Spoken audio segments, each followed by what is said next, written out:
Selamat hari Rabu, wanita Deborah, wanita yang dikasihi Tuhan. Kalau saat ini kita akan mendengarkan kebenaran firman Tuhan secara online. Sebelum saya sampaikan firman Tuhan, mari kita berdoa. Terpujilah Bapa Allah yang Maha Kuasa, Allah yang Maha Pengasih. Oleh karena kasih karunia-Mu, kami boleh ada sampai saat ini. Biarlah Tuhan memampukan hamba-Mu untuk menyampaikan kebenaran firman-Mu. Roh Kudus berkata-kata melalui bibir mulut hamba-Mu, sehingga orang yang mendengar, khususnya wanita Deborah, boleh mengerti apa yang hamba-Mu sampaikan. Jadilah kehendak-Mu yang terbaik bagi kami, wanita Deborah, dan juga semua pendengar. Dalam nama Yesus, kami peralaskan doa kami ini. Haleluya. Amin. Kita GPDI Hagios Family untuk bulan ini temanya taat. Apa itu taat? Taat yaitu menjalankan perintah. Jadi kalau saya dulu masih anak kecil, orang tua saya mengatakan jangan main pisau, nanti tanganmu kena potong. Nah, saya taat melakukan perintah orang tua saya. Itulah taat, melakukan perintah. Tapi setelah dewasa dan mengetahui firman Tuhan, kita taat kepada firman Tuhan. Nah, saya diberikan tema hati yang taat. Diambil dari Filipi 2 ayat 8. Saya bacakan Filipi 2 ayat 8. Dan dalam keadaan sebagai manusia, ia telah merendahkan dirinya dan taat sampai mati, bahkan sampai mati di kayu salib. Ia di sini Tuhan Yesus. Tuhan Yesus merendahkan dirinya dan taat sampai mati, bahkan sampai mati di kayu salib. Nah, sebelum Yesus mati di kayu salib, 3 kali dia berdoa di Bukit Getsemane. Berdoa kepada Bapa. Nah, mari kita lihat dalam Matius 26 ayat 36 sampai 44. Enggak semuanya saya bacakan ya. Tapi di atas temanya di Taman Getsemane. Nah, di ayat 36 dikatakan Yesus bersama-sama muridnya ke suatu tempat yang bernama Getsemane. Murid yang kesayangannya itu adalah Petrus, Yohanes, dan Yakobus. Sementara Yesus pergi ke sana untuk berdoa. Di sini dikatakan sampai 3 kali Yesus pergi ke Bukit Getsemane untuk berdoa. Apa dikatakannya di situ? Di ayat 38, lalu kata Yesus kepada murid-muridnya itu, hatiku sangat sedih, seperti mau mati rasanya. Tinggallah di sini dan berjagalah dengan aku. Di ayat 39, maka ia maju sedikit lalu sujud dan berdoa, katanya, ya Bapakku, jikalau sekiranya mungkin, biarlah cawan ini lalu daripadaku, tetapi janganlah seperti yang kukehendaki, melainkan seperti yang engkau kehendaki. Sampai ayat 44, di situ dikatakan 3 kali Yesus bersujud berdoa, meminta kepada Bapa supaya cawan itu dilalukan daripadanya. Karena dia sudah tahu bagaimana penderitaannya nanti. Dari mulai ditangkap, dicambuk, sampai dikasih mahkota duri, lambungnya ditusuk. Bahkan dalam Lukas 22 ayat 44 dikatakan sampai peluhnya itu, keringatnya itu seperti darah. Itulah saking beratnya perasaan Yesus untuk menghadapi karya penyaliban ini.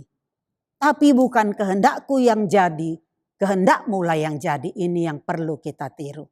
Nah, Allah menyuruh Yesus untuk memikul salib untuk pengampunan dosa. Nah, saya kasih contoh dalam Alkitab, Allah menyuruh Nuh. Kita lihat di Kejadian 6 ya. Untuk membuat sebuah bahtera. Kenapa? Karena sudah sangat-sangat seperti saat ini manusia saat itu sudah merajalela. Nah, dikatakan di situ di Kejadian 6 ayat 9, inilah riwayat Nuh.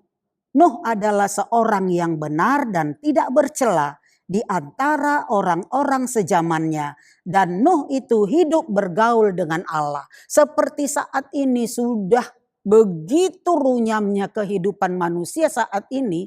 Begitulah zaman itu, zaman Nuh. Tapi Nuh hidupnya tidak bercela, bergaul karib dengan Tuhan. Sampai di ayat 13 dikatakan, berfirmanlah Allah kepada Nuh, aku telah memutuskan untuk mengakhiri hidup segala makhluk, sebab bumi telah penuh dengan kekerasan mereka.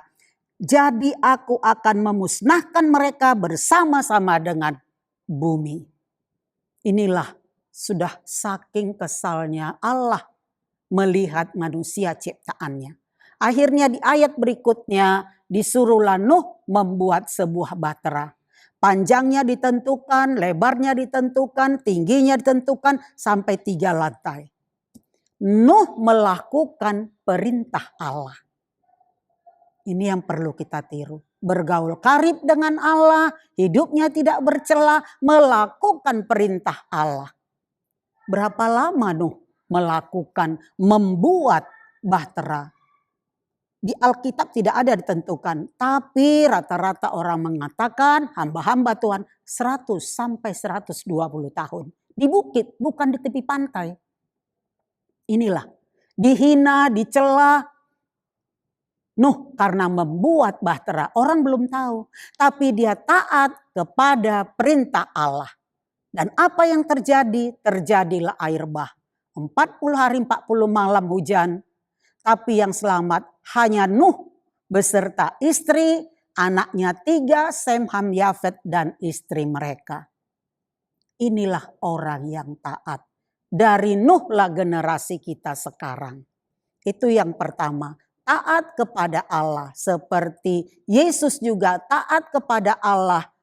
Menyangkal kedagingan dan sampai Yesus mati di kayu salib. Yang kedua, dikatakan Yesus itu merendahkan diri dan taat sampai mati. Merendahkan diri. Sebenarnya kalau kita yang hidup ini tidak ada yang perlu kita sombongkan. Kita hidup karena kasih karunia Tuhan. Kasih anugerahnya tadi, karya penyaliban. Kita ada sampai saat ini juga karena kasih kemurahan Tuhan. Apa yang kita sombongkan? Yesus aja merendahkan diri. Apalagi kita. Nah, saya akan memberikan contoh Abram dalam merendahkan diri. Itu di dalam Kejadian 12 ayat 1 sampai dengan 2. Di sini dikatakan, berfirmanlah Tuhan kepada Abram, pergilah dari negerimu dan dari sanak saudaramu dan dari rumah bapamu ini ke negeri yang akan kutunjukkan kepadamu. Dan seterusnya. Jadi Abram disuruh Tuhan meninggalkan negerinya. Padahal dia sudah mapan, sudah kaya. Dia tidak tahu kemana akan dituju. Karena Allah belum kasih tahu kemana Abram untuk pergi. Tapi di ayat 4, lalu pergilah Abram seperti yang difirmankan Tuhan kepadanya. Dan Lot pun ikut bersama-sama dengan dia. Abram berumur 75 tahun ketika ia berangkat dari Haran, yaitu Ur Kasdim. Abram melakukan perintah Tuhan. Dia bawa ponakannya Lot. Pada saat itu dia belum mempunyai keturunan. Sampai di tempat yang dituju, yang dikasih tahu Allah, mereka akhirnya diberkati. Sampai-sampai gembala antara Abram dan Lot bertengkar gara-gara memperebutkan tempat untuk hewan peliharaan mereka. Kalau zaman dulu kekayaan itu dinilai dari hewan peliharaan dan juga tanaman.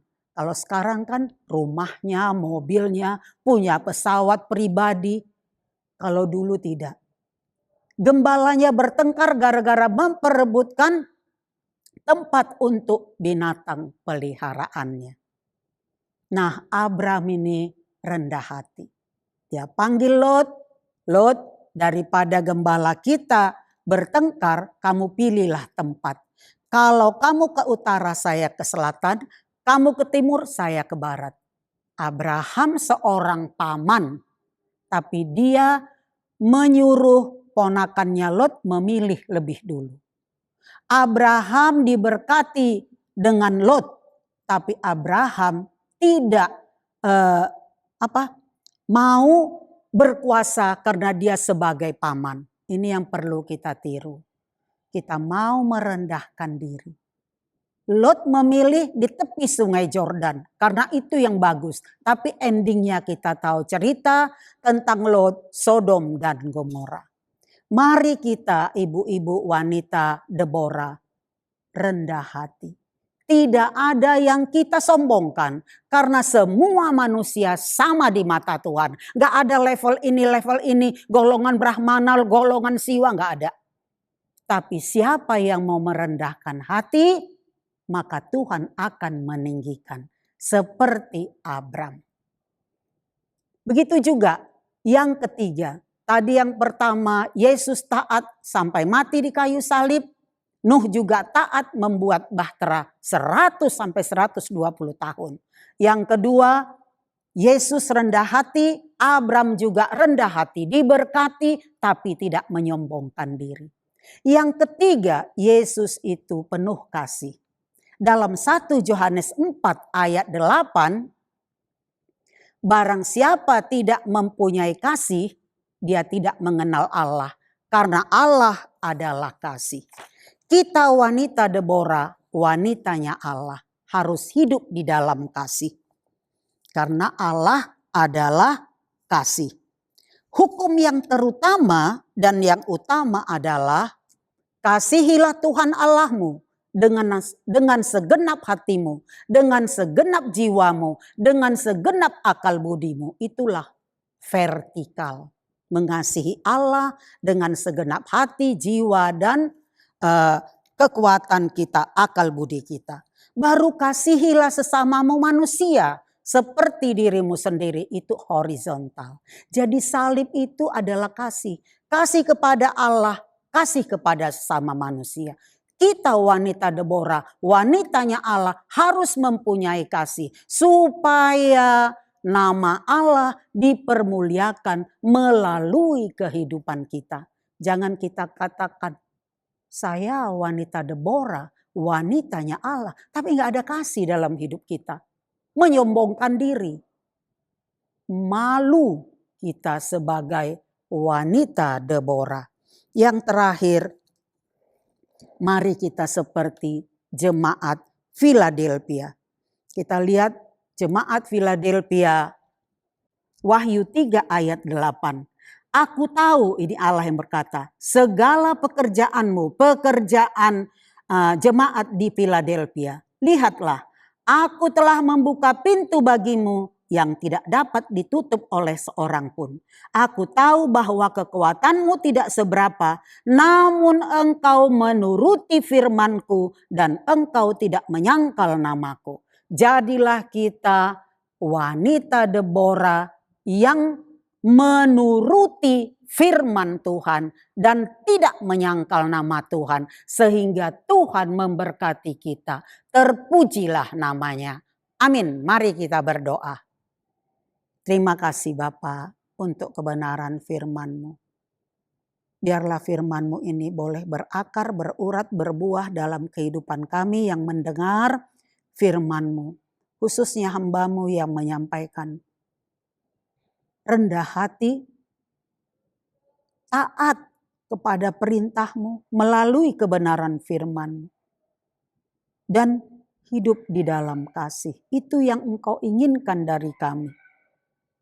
Roh Kudus mampukan kami untuk menjadi pelaku firman-Mu.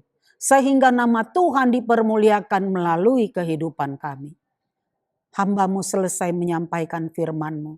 Tapi biarlah firman-Mu ini boleh menjadi rema dalam kehidupan kami. Terpujilah Bapa, dalam nama Yesus kami peralaskan doa kami ini. Haleluya. Amin.